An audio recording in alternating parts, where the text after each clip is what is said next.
প্রিয় ভাইয়েরা, আরেকটা আমল বলে আমি আলোচনা শেষ করব, সেটা হলো ইফতার কিন্তু চলছে আমাদের এখন। এই ইফতারের আগে যে কি একটা দোয়া কবুলিয়তের সময় আমরা বড় আফসোসের সাথে আমাদেরকে অবজার্ভ করতে হচ্ছে। মানুষের জীবনে মনে হচ্ছে সারাটা দিনের সবচেয়ে ব্যস্ততা এই ইফতারের আগে তৈরি হয়। নিয়ামতের সময়টা চলে যাচ্ছে আমাদের মাঝখান থেকে, আমরা তা বুঝতেছি না। আল্লাহ রসুল সাল্লাল্লাহু আলাইহি ওয়াসাল্লাম কি বলেছেন? ইফতারের আগে এমন একটা মুহূর্ত, যেই মুহূর্তটা গোলাম তুমি দোয়া করবা তো আল্লাহ এটা কবুল করে নেবেন। সুবহানাল্লাহ পড়েন। বিশ্বনবী বলেছেন লিস-সাইমি লাদাওয়াতুন লা তুরাদ্দু, রোজাদারের জন্য ইফতারের আগের মুহূর্তটা সবচেয়ে একটা ইম্পর্টেন্ট সময়, গ্লোরিয়াস টাইম। সারাটা দিনের ভিতরে সবচেয়ে গ্লোরিয়াস টাইম রোজাদারের জন্য সেটা হলো ইফতারের আগে। জোরে বলেন কখন? এই সময়ের ব্যাপারে রাসূল বলেছেন তুমি দোয়া করবা তো আল্লাহ তাআলা তোমার দোয়াটা কবুল করে নেবেন। আর জোরে বলেন সুবহানাল্লাহ। আল্লাহর হাবিব বলেছেন দোয়া করো। কি দোয়া করবেন? রাসূলুল্লাহ সাল্লাল্লাহু আলাইহি ওয়াসাল্লাম বলেছেন, অনেক দোয়া শিক্ষা দিয়েছেন। 3টা দোয়া আমরা বিশেষভাবে করার চেষ্টা করব। জোরে বলেন কয়টা? আরো জোরে বলেন কয়টা? 1 নাম্বার, রাসূল যখন ইফতার করবেন তার আগে পড়তেন আল্লাহুম্মা লাকা সুমতু ওয়া আলা রিজকিকা আফতারতু বিরহমাতিকা ইয়া আরহামার রাহিমিন। পড়বেন এটা। 2 নাম্বার, রাসূল দোয়া করতেন ইফতার শেষ করার পরে যাহাবাজ জামাউ ওয়াবতাল্লাতিল উরুকু ওয়া সাবাতাল আজরু ইনশাআল্লাহ। রাসূল দোয়া করতেন, কি দোয়া করতেন? হে আল্লাহ, যাহাবাজ জামা ও ইফতারের মাধ্যমে আমার তৃষ্ণা চলে গিয়েছে। সুবহানাল্লাহ পড়েন।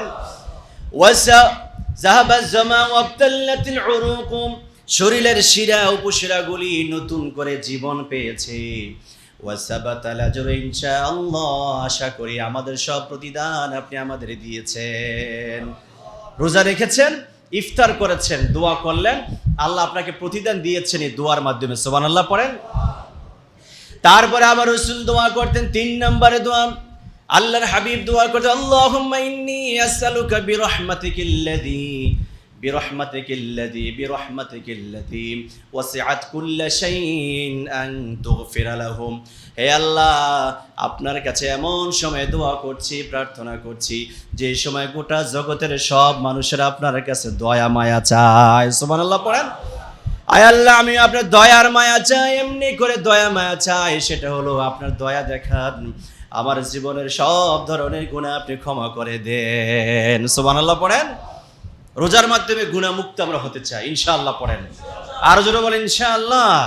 তাহলে 3টা রোজা আমরা ছেড়ে দেব না, ইনশাআল্লাহ পড়েন। ইফতারের আগের মুহূর্তটা একটু ওপেন রাখবেন, ফ্রি রাখবেন, অবসর রাখবেন। বিশেষ করে মা বোনদেরকে ব্যস্ততা কমিয়ে দিবেন, তাদেরকে পরামর্শ দিবেন যেন ইফতারের যত আইটেম আছে চেষ্টা করা আসরের সাথে সাথে যেন সব ক্লোজ করে ফেলা হয়।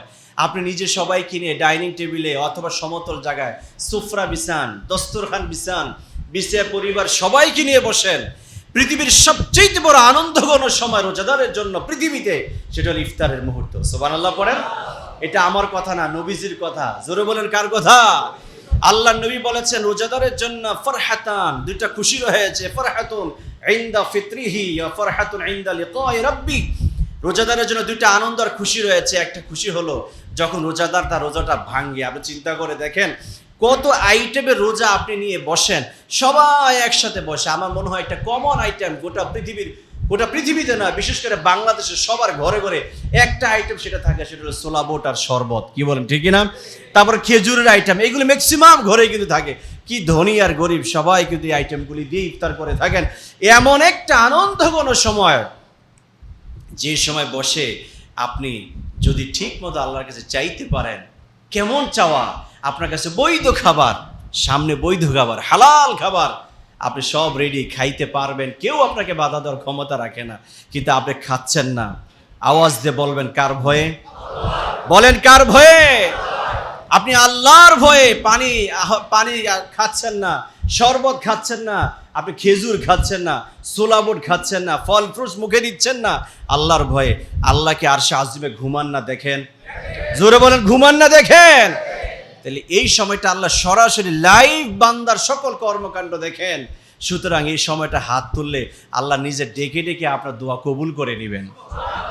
এখানে মা বোনদেরকে ফ্রি করে দিবেন ইফতারের আগে, তাদের কোনো ব্যস্ততা থাকবে না, নিজেও সহযোগিতা করবেন ইফতার বানানোর ক্ষেত্রে, নিজেও কাজ করবেন, এটা আনন্দের বিষয়। আল্লাহর হাবিব সাল্লাল্লাহু আলাইহি সাল্লাম যখন তার স্ত্রীদের ঘরে যাইতেন, বিশ্ব নবী কি তার স্ত্রীদের সহযোগিতা করেন নাই? জোরে বলেন না, করেছেন কিনা? অসংখ্য হাদিস রয়েছে। ইফতারের সময় আপনি আপনার ওয়াইফকে সহযোগিতা করেন, পরিবারকে সময় দেন এবং তাদেরকে বলেন আমরা ইফতারে 15-20 মিনিট আগে ফুল ফ্রি হয়ে যাব, একসাথে বসবো, ছেলে মেয়েদেরকে নিয়ে বসেন। আজকে রমজানে আপনি আছেন, আগামী রোজা থাকবেন, তার কোনো গ্যারান্টি আছে? আপনার ছেলে মেয়ে পরিবার তারাও ইফতারের সময় বসে, আপনি যখন থাকবেন না তারাও বসে দোয়া করবে, রব্বির হামহুমা কামা রব্বায়ানি।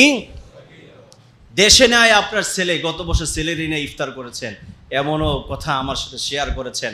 লন্ডন চলে গিয়েছে, আমেরিকা চলে গিয়েছে, এই বছর রমজান একসাথে করতে পারছে না, ইফতার সামনে নিয়েছেন, বাবা মা কান্নাকাটি করে, ছেলে নেই।